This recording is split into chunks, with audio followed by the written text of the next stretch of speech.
Hello, everyone, and welcome back to Mr. English Channel. I'm Emily. And I'm Paul. It's so great to be here with you all today. Absolutely, Paul. Today we have a super important and interesting topic for our lovely listeners. We're going to talk about feelings. Yes, feelings. It's something we all have, right? Happy, sad, excited, all of them. And learning to talk about them in English is a fantastic step in your language journey. It really is. Before we jump in, a quick, friendly reminder to everyone watching or listening, please share this episode with your friends who are learning English, subscribe to Mr. English Channel if you haven't already, and hit that like button. It really helps us a lot. And we love seeing your comments too. Let us know what you think. Okay, Paul. Let's start with why talking about our feelings is so important. Sometimes it can feel a little bit difficult, right? Yes, it can. But it's so good for us, Emily. When we talk about how we feel, it helps our mental health. It's like letting out a little bit of what's inside. Exactly. It's not good to keep everything inside. And when we express our feelings, it helps us with communication. People understand us better. That's true. If I'm feeling happy and I tell you, Emily, I'm so happy today, you understand me better. And it helps our relationships too, with friends, with family. Oh, totally. If I'm feeling a bit sad and I tell my friend, I'm feeling sad today, my friend can say, oh, I'm sorry to hear that. Can I help? It builds a stronger connection. It's like a little bridge between people. That's a great way to put it, Emily. So, talking about feelings is good for our mind, good for understanding each other, and good for our friendships. Wow. Yes. Wow. Now, for our amazing English learners, let's go over some basic words for feelings. These are words you hear every day. Absolutely. Let's start with some easy ones. The first one everyone knows is happy. Yes, when you smile, when you laugh, you are happy. Like right now, I'm feeling happy talking to you, Paul. Me too, Emily. Then we have sad. When you cry, when you feel a bit down. Oh, yeah. Like when it rains all day and you wanted to go outside, you might feel a bit sad. Right. And then there's angry. When you feel hot, maybe you want to shout a little. Like when you miss the bus, you might feel a little angry. Oh, yes, that's a good one. And what about tired? When you want to sleep. Oh, I feel tired sometimes after a long day of talking on podcasts. Just kidding. But seriously, after a long day, you feel tired. Good one. And excited. When something good is going to happen. Like before a holiday trip, you feel so excited. Yay! Exactly. And scared. When something makes you feel a bit afraid. Like watching a spooky movie, you might feel scared. Ah! Or when you hear a strange noise at night. And finally, for our basic list, nervous. When you have a big test or you have to speak in front of people. I remember feeling nervous before my first podcast, but now I feel happy. See, practice makes perfect. Now, a very important tip for our listeners, the difference between I feel and I am. Oh, yes, this is very useful. When we talk about feelings, we often say, I feel happy or I feel sad. That's right. It describes your current state, how you are feeling right now. But you can also say, I am happy or I am sad. Both are correct. Yes. So you can say, I feel tired or I am tired. Both mean the same thing. Don't worry too much about the difference at this stage. Just pick one and use it. Perfect advice, Paul. Okay, Now, let's try some more specific feelings. These words can help you describe how you feel in more detail. Ooh, I like this. First, frustrated. This is when you try to do something, but it's very difficult and it's not working. Yes, like when you try to put together some furniture and the instructions are unclear. You might feel very frustrated. Brr. Exactly. And overwhelmed. This is when you have too much to do, too many things on your mind, and you feel like you can't manage it all. Oh, that's a common one for students, right? Too much homework, too many tests. You might feel overwhelmed. Too much. Exactly. And anxious. This is similar to nervous, but maybe a bit stronger. It's when you worry a lot about something, maybe something that hasn't happened yet. Like before a very important job interview, you might feel very anxious about it. Your stomach might feel a bit funny. Yes. And proud. This is a good feeling. When you do something well or someone you love does something well, you feel proud. Like when you finish a big project, you feel so proud of your work. Yay! I did it! Or when your child learns to ride a bike, you feel so proud. Aw, that's a lovely feeling.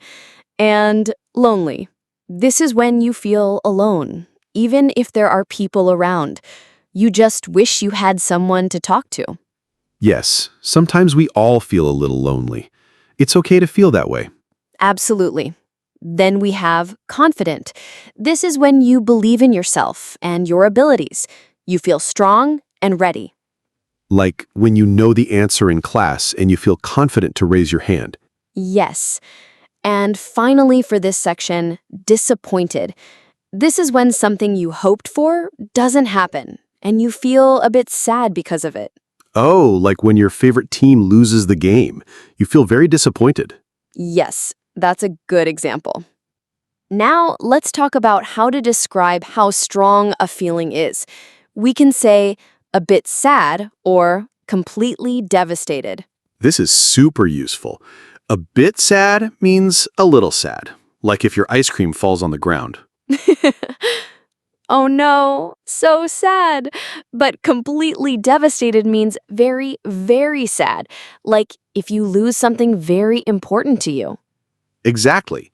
Or a little bit nervous versus extremely anxious. Extremely means very, very. So you can add words like a bit, a little, very, really, completely, or extremely to show how strong your feeling is. It adds more color to your sentences. Fantastic. Now, let's have some fun with English idioms. These are phrases where the meaning isn't always clear from the individual words, but they are very common. I love idioms. They make English sound so natural. The first one is, I'm on cloud nine. Cloud nine. This means you are extremely happy, like you are floating in the sky. My vacation starts tomorrow. I'm on cloud nine. That's a great feeling. Then, I'm feeling under the weather? This one means you are feeling a bit sick, not completely well, like you have a cold. I can't come to the party tonight. I'm feeling under the weather. Yes, it's a nice way to say you're not feeling well without being too specific. Next, he's walking on eggshells. Oh, this one is interesting. If someone is walking on eggshells, it means they're being very careful not to upset someone because that person is easily angered or sensitive. Like, you have to be very careful with what you say. Yes, like fragile eggs. You don't want to break them. And finally, it broke my heart.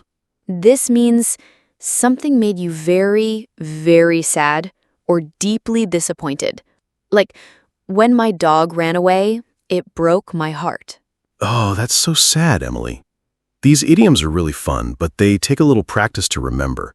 They do, but hearing them and using them will make them stick. So, we've talked about how to say how we feel. Now, how do we ask others how they are feeling, right? Yes, it shows you care. A simple one is, how are you? But sometimes people just say, I'm fine. If you want to know more, you can ask, how are you really feeling? That's a good one. It shows you are truly interested. Or if someone looks a little sad, you can ask, do you want to talk about it? Perfect. It gives them a chance to share, but they don't have to if they don't want to. It's an open door. And another one, if someone seems deep in thought or worried, you can say, is something on your mind? Ooh, I like that one, Paul. Is something on your mind? It means, are you thinking about something difficult? Or are you worried? These are very gentle ways to ask. These questions are so helpful for connecting with people. And after someone shares their feelings, how do we respond? We want to be kind and understanding. We call this empathy. Yes, empathy means understanding and sharing the feelings of another person. So if someone tells you they are sad, you can say, that must be really hard. That must be really hard. It shows you understand that their situation is difficult, or I understand how you feel. Yes, it means you can relate, even if you haven't been in the exact same situation. Another good one is, I'm here for you. I'm here for you. This is so powerful. It means I will support you. You are not alone. And a simple but very important one, thanks for sharing that with me. Yes, when someone shares their feelings, it's a big step. So saying, thanks for sharing that with me, shows appreciation and trust. It encourages them to share again in the future. These phrases really help build strong relationships. Okay, Paul, let's imagine some real-life situations and how we can use our new feelings vocabulary. Great idea. Let's say you had a really bad day at work. How would you describe your feelings? After a bad day at work, I might say, I'm feeling tired and a bit frustrated today. The computer was slow and I had too many meetings. Good one. Or I'm feeling a bit overwhelmed after all that work today. Perfect. Now, what about describing excitement before a trip or a big event? Oh, that's easy. I'm so excited for my vacation next week. I can't wait. Or I'm on cloud 9 about the concert tomorrow. Love it. And what if you want to express sadness after a breakup or a disappointment? This can be difficult, but it's important to talk about. Yes, it is. You might say, I'm very sad about the breakup. It broke my heart. Or, I'm really disappointed that the project didn't work out. These examples show how we can use different words to match the situation. It makes your English sound much more natural. Exactly. Practice these in your head or even out loud. Now, let's talk about feelings at work. Sometimes it's hard to talk about stress in a professional way. It is, but it's also important for our well-being. If you're feeling too much pressure, you can say, I'm feeling a bit burned out. Burned out means you are extremely tired and stressed from too much work, like a candle that has burned completely down. Yes. And if you need a break, you can say, I need a mental break. A mental break means you need a short time away from work or thinking just to relax your mind. It's very common to feel this way sometimes. These phrases are good for talking to a manager or a colleague if you need to. They are polite and professional. Very useful. Paul, let's talk a little bit about how different cultures express emotions. It's really interesting. Oh, yes. In some cultures, people might not talk about their feelings as much. They might keep them more to themselves. That's right. And in other cultures, it might be very normal and even expected to share how you feel openly.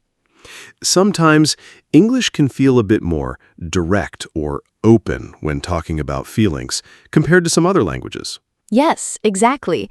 In English-speaking cultures, it's often seen as a good thing to be able to express your feelings clearly. It shows honesty and helps build trust. So when you are learning English, you are also learning a little bit about the culture that goes with the language. It's part of the journey. Exactly. don't be shy to try expressing yourself. It's a skill, just like learning grammar.